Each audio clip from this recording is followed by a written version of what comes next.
প্রবাসে বাঙালি জীবন। আমেরিকায় ২ স্বামী স্ত্রী বাঙালি। এরা দুজনেই আর কি কাজকর্ম করে ওখানে। তা সারাদিন সকালে কিছু খেয়ে বেরিয়ে যায়। তারপরে সারাদিন পরিশ্রম করে বাড়ি যখন ফেরে, তারপরে সামান্য একটু খাবার তৈরি করে খেয়ে শুয়ে পড়ে। এইভাবে ওরা সপ্তাহের বেশিরভাগ সময়টাই চলে।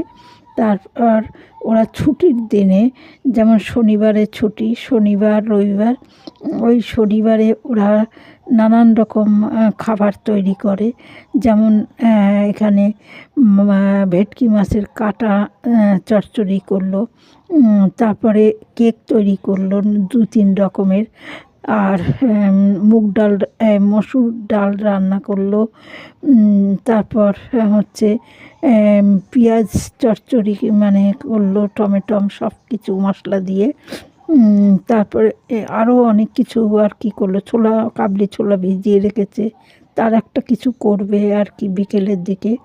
তা এবার সারা সপ্তাহে কী খাবে কী করবে সব কিন্তু শনিবার আর রবিবারের মধ্যে করে রেখে দেয়। যেমন আনারস কেটে সেটাকে টুকরো টুকরো করে ফ্রিজে রেখে দিল। তারপরে আরও অনেক কিছু কেক ২-৩ রকমের বানিয়ে সেটাও আর কি রেখে দিল। এইভাবে সারা সপ্তাহটা কেটে যায়। আর সপ্তাহের ১ম দিন তো অত কাজকর্ম রান্না করতে পারে না, তাই এই ছুটির দিনে করে রাখে।